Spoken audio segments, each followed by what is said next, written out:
ಅವರಿಗೆ ಕೊಟ್ಟಿರ್ತಕ್ಕಂಥ ಆ ಹಿಸುಬಿನ ಕಾಂಟ್ರಾಕ್ಟ್ ಅವರು ಅವರ ಬಿಲ್ಡಿಂಗ್ಗಳಿಗೆ ಅದಕ್ಕೆ ಮಾತ್ರ ಕೊಡಬಹುದೇ ಹೊರತು ಹೊರಗಡೆ ಕೊಡಕ್ ಬರೋದಿಲ್ಲ ಅವರಿಗೆ.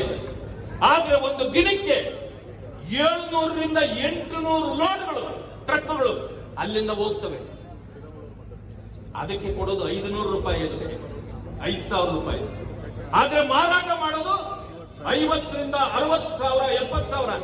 ಎಲ್ಲಿಗೆ ಹೋಗುತ್ತೆ ಇದು? ಪಕ್ಕದ ಮಹಾರಾಷ್ಟ್ರಕ್ಕೆ ಹೋಗುತ್ತೆ. ಒಂದು ದಿನಕ್ಕೆ 3ರಿಂದ 4 ಕೋಟಿ ರೂಪಾಯಿ ವ್ಯವಹಾರ ನಡೀತಾ ಇದೆ. ಯಾರ ಜಾಬ್ಗೆ ಹೋಗ್ತಾ ಇದೆ ಇದು? ಡೆಲ್ಲಿ ಎಐಸಿಸಿಗೆ ಹೋಗ್ತಾ ಇದೆಯಾ? ಇಲ್ಲ ಸಿದ್ದರಾಮಯ್ಯನವ್ರಿಗೆ ಹೋಗ್ತಾ ಇದೆಯಾ? ಇಲ್ಲ ನಿಮ್ಮ ಜಿಲ್ಲಾ ಮಂತ್ರಿಗಳ ಜಾಬ್ಗೆ ಹೋಗ್ತಾ ಇದೆಯಾ? ಪ್ರಶ್ನೆ ಮಾಡ್ಬೇಕಲ್ಲ.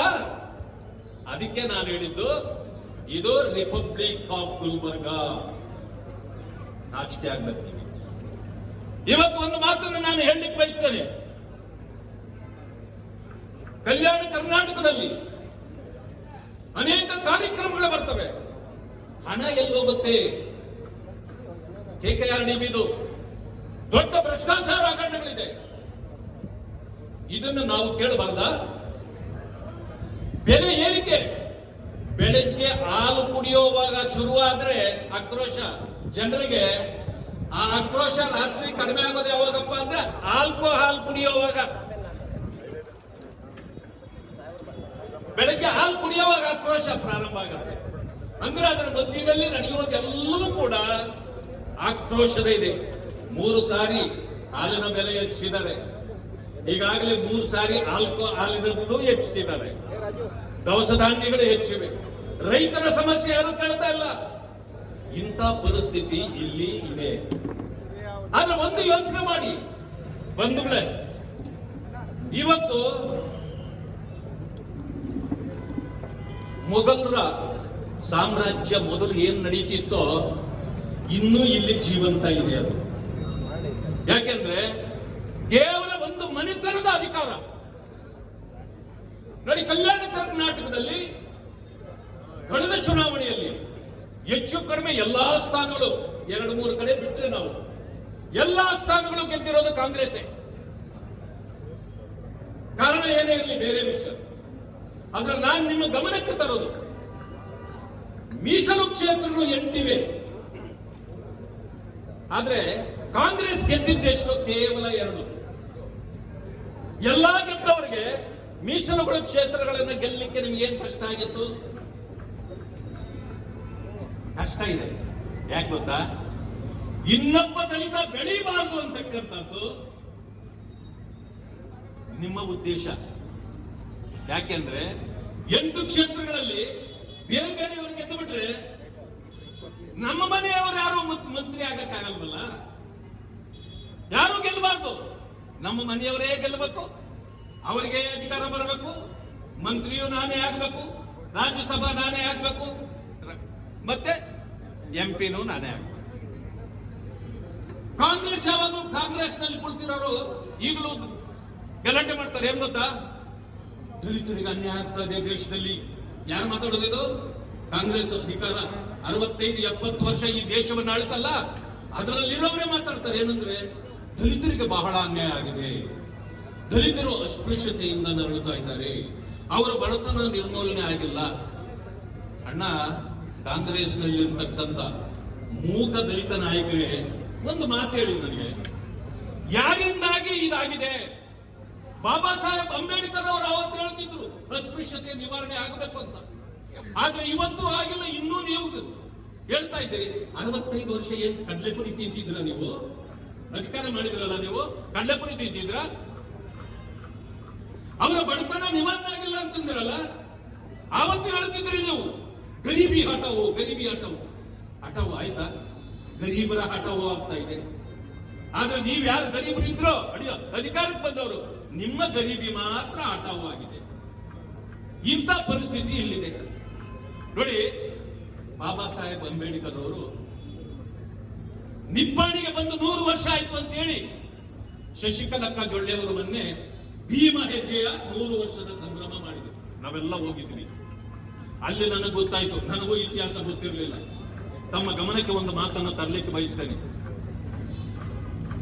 24ರ ಡಿಸೆಂಬರ್ 22, 23, 24ರ 1924, 2024 ಅಲ್ಲ, ಅಂದ್ರೆ 100 ವರ್ಷ ಆಗಿದೆ.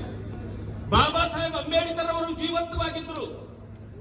ಪರಿಶಿಷ್ಟ ಜಾತಿ ವರ್ಗಗಳ ಸಮಸ್ಯೆಯನ್ನು ತಂದು ಮಹಾತ್ಮ ಗಾಂಧಿಯವರ ಜೊತೆಯಲ್ಲಿ ನಾನು ಮಾತಾಡಬೇಕು, ಅವರ ಅಸ್ಪೃಶ್ಯತೆ ಅಳಿಯಬೇಕು, ಅವರ ಬಡತನ ಹೋಗಲಾಡಿಸಬೇಕು, ಅದಕ್ಕೆ ರೆಸಲ್ಯೂಷನ್ ಮಾಡಿಸಬೇಕು ಅಂತ ಬಂದ್ರೆ ಕಾಂಗ್ರೆಸ್ನವರು ಅವರನ್ನು ಭೇಟಿ ಮಾಡಲಿಕ್ಕೆ ಬಿಡಲಿಲ್ಲ, ವಾಪಸ್ ಕಳಿಸಿದ್ರು ಅಂತ ಹೇಳಿ ಮೊನ್ನೆ ವರದಿನ ನೋಡಿದೆ ನಾನು. ಅದು ಎಲ್ಲಿದೆ ಅಂತಂದ್ರೆ ಆ ಪೊಲೀಸ್ ಸ್ಟೇಷನ್ ನಲ್ಲಿ ಇಂಟೆಲಿಜೆನ್ಸ್ ನವರು ಬರೆದಿಟ್ಟಿರ್ತಕ್ಕಂಥ ವರದಿ ಇದೆ. ಕಾಂಗ್ರೆಸ್ನವರೇ, ನಿಮಗೆ ಗೊತ್ತಿಲ್ವಾ ಇದು? ಎಐಸಿಸಿ ಅಧ್ಯಕ್ಷರಾಗಿದ್ದೀರಿ ಮಾನ್ಯ ಖರ್ಗೆಜಿ ಅವರೇ, ಇದು ಉತ್ತರ ಕೊಡಿ. ರಮೇಶ್ ಕುಮಾರ್ ಒಂದು ಮಾತನ್ನು ಹೇಳ್ತಾರೆ, ಕಾಂಗ್ರೆಸ್ ಬಾಬಾ ಸಾಹೇಬ್ ಅಂಬೇಡ್ಕರ್ ಅವರಿಗೆ ಕ್ಷಮಿಸಲಾರದಂತ ದ್ರೋಹ ಮಾಡಿದೆ ಅಂತ ಹೇಳಿದ್ದಾರೆ. ಅದೇ ನೀವು ಫಲಾನುಭವಿಗಳಾಗಿರ್ತಕ್ಕಂಥ ಅವರು ಬಾಬಾ ಸಾಹೇಬ್ ಅಂಬೇಡ್ಕರ್ ಅವರ ಫಲಾನುಭವಿ ತಾವು ಹೇಳಿ ಒಂದು ಮಾತು. ಯಾವತ್ತಾದ್ರೂ ಈ ಮಾತನ್ನ ನೀವು ಒಂದು ಸಾರಿ ಹೇಳಿದ್ದೀರಾ? ಹೇಳಿಲ್ಲ. ನನ್ನಲ್ಲಿ ಅನೇಕ ದಲಿತ ಬಂಧುಗಳು ಬರ್ತಾರೆ, ಸರ್ ನಾವು ಬಹಳ ಸಂಖ್ಯೆಯಲ್ಲಿ ಇದ್ದೀವಿ ಇಲ್ಲಿ, ಆದ್ರೆ ನಮ್ಮ ನಾಯಕತ್ವ ಇಲ್ಲ. ನಾನು ಒಪ್ಪುತ್ತೇನೆ, ನಾಯಕತ್ವ ಎಲ್ಲಿ ಬರ್ತದ್ರಿ? ಒಂದೇ ಕುಟುಂಬಕ್ಕೆ ಎಲ್ಲಾದನ್ನು ತಂದು ತುಂಬಿಕೊಂಡ್ರೆ ಬೇರೆಯವರಿಗೆ ನಾಯಕತ್ವ ಸಿಗ್ತದ? ಇಲ್ಲಿನ ಅನೇಕ ನನ್ನ ಬಂಧುಗಳಿದ್ದಾರೆ, ನನಗೆ ಬಂದು ಹೇಳ್ತಾರೆ. ಆದ್ರೆ ನಾನು ಹೇಳ್ತಕ್ಕಂಥದ್ದು ಒಂದೇ, ನಾಯಕತ್ವವನ್ನ ದಲಿತ ಬಂಧುಗಳಿಗೆ ಕೊಡ್ಲಿಕ್ಕೆ ಭಾರತೀಯ ಜನತಾ ಪಕ್ಷ ಸಿದ್ಧವಾಗಿದೆ. ಮೋದಿಜಿಯವರು ಅಂಬೇಡ್ಕರ್ ಅವರನ್ನು ಗೌರವಿಸತಕ್ಕಂಥ ಅವರ ಪಂಚಕ್ಷೇತ್ರಗಳನ್ನ ಇವತ್ತು ಸ್ಮಾರಕಗಳನ್ನು ಮಾಡತಕ್ಕಂಥ ಕೆಲಸವನ್ನು ಮಾಡಿದ್ರು, ಅನೇಕ ಕಾರ್ಯಕ್ರಮಗಳನ್ನ ಕೊಟ್ಟರು. ದಲಿತ ಬಂಧುಗಳು ನಮ್ಮ ಪಕ್ಷಕ್ಕೆ ಬರಲಿ, ಆದ್ರೆ ಭೂತ ಬಿಟ್ಟು ಬಿಟ್ಟಿದಾರಲ್ಲ, ಅವರು ಹುಳ ಬಿಟ್ಟು ಬಿಟ್ಟಿದ್ದಾರೆ ಅವರ ಇದರಲ್ಲಿ. ಕಾಂಗ್ರೆಸ್ ಅಂತಂದ್ರೆ ಹುಳ ಬಿಡೋ ಕೆಲಸನೇ ಮಾಡೋದವರು. ಬಿಜೆಪಿ ಅಂದ್ರೆ ದಲಿತ ವಿರೋಧಿ, ಬಿಜೆಪಿ ಅಂತಂದ್ರೆ ಅಂಬೇಡ್ಕರ್ ವಿರೋಧಿ. ಬಿಜೆಪಿ ಅಧಿಕಾರಕ್ಕೆ ಬಂದ್ರೆ ಸಂವಿಧಾನವನ್ನೇ ತೆಗೆದು ಬಿಡ್ತಾರೆ. ಈ ಸುಳ್ಳುಗಳನ್ನ ಕೇಳಿ ನಮ್ಮ ದಲಿತ ಬಂಧುಗಳು ಈಗಲೂ ಕೂಡ ದೂರ ನಿಂತು ನೋಡ್ತಿದ್ದಾರೆ. ಈಗಲೂ ಇಲ್ಲಿ ಬಂದಿಲ್ಲ ಅನ್ಕೊಂಡ್ರ ನೋಡಿ, ಎಲ್ಲ ಹಿಂದೆ ನಿಂತು ನೋಡ್ತಿದ್ದಾರೆ ದಲಿತ ಬಂಧುಗಳು. ಯಾಕೆಂದ್ರೆ ಇನ್ನೂ ಅವ್ರು ಕನ್ವಿನ್ಸ್ ಆಗಿಲ್ಲ, ಅವ್ರು ಕನ್ಫ್ಯೂಷನ್ ಅಲ್ಲೇ ಇದ್ದಾರೆ. ಅವ್ರನ್ನ ಕನ್ವಿನ್ಸ್ ಮಾಡೋದೇ ನಮ್ಮ ಕೆಲಸ. ಈ ದೇಶದಲ್ಲಿ ದಲಿತರನ್ನ ಭಾರತೀಯ ಜನತಾ ಪಕ್ಷ ಗೌರವಿಸುತ್ತೆ. ಈ ಭಾಗದಲ್ಲಿ ಅನೇಕರಿಗೆ ನಾನು ಹೇಳ್ತಿರ್ತೀನಿ, ವಿಜಯಣ್ಣಗೆ ಬಹಳ ಸಾರಿ ಹೇಳಿದ್ದೀನಿ, ಈ ಭಾಗದಲ್ಲಿ ದಲಿತರು ಬೇರೆ ಯಾವುದೋ ಕಾರಣಕ್ಕೆ ಭಯಪಟ್ಟು, ಅದರಲ್ಲೂ ರೈಟ್ನವರು ಇನ್ನೂ ದೂರನೇ ನಿಂತಿದ್ದಾರೆ. ಅದಕ್ಕೆ ಅವರಲ್ಲಿ ನಾನು ಮನವಿ ಮಾಡಿದ್ದೇನೆ, ಮುಂದಿನ ಸಾರಿ ರಿಸರ್ವ್ ನಲ್ಲಿ ಟಿಕೆಟ್ ಕೊಡುವಾಗ ನಾವು ಲೆಫ್ಟ್ನವ್ರಿಗೂ ಕೊಡಬೇಕು, ರೈಟ್ನವ್ರಿಗೂ ಕೊಡಬೇಕು, ಲಂಬಾಣಿಗೂ ಕೊಡಬೇಕು, ಓಬಿಗೂ ಕೊಡಬೇಕು, ಎಲ್ಲರಿಗೂ ಸಾಮಾಜಿಕ ನ್ಯಾಯ. ಸಾಮಾಜಿಕ ನ್ಯಾಯ ಕಾಂಗ್ರೆಸ್ನವರ ಅಪ್ಪನ ಮನೆಯದಲ್ಲ, ಒಡಿ ಸಮಾಜಕ್ಕೂ ಕೊಡಬೇಕು. ಅವ್ರು ಹಿಂದುಳಿದವರು ಬರ್ತಾರೆ, ಅವ್ರಿಗೂ ಕೊಡಬೇಕು. ಯಾವುದು ಸೋಷಿಯಲ್ ಜಸ್ಟಿಸ್ ಅನ್ನೋದು ಬಾಬಾ ಸಾಹೇಬರ ಅಂಬೇಡ್ಕರ್ ಅವರ ಚಿಂತನೆ, ಕಾಂಗ್ರೆಸ್ದಲ್ಲ ಅದು. ಆದ್ರೆ ಅದರ ಹೆಸರಿನಲ್ಲಿ ನಮ್ಮನ್ನ ಸುಲಿಗೆ ಮಾಡ್ತಕ್ಕಂಥ ಕೆಲಸವನ್ನ ಇವತ್ತು ಅವ್ರು ಮಾಡ್ತಿದ್ದಾರೆ. ನೋಡಿ ಯಾವ ರೀತಿ ಕನ್ಫ್ಯೂಷನ್ ಮಾಡ್ತಾರೆ ಅಂತ. ಮೋದಿ ಅವರು ಒಂದು ಕಾನೂನು ತಂದ್ರು,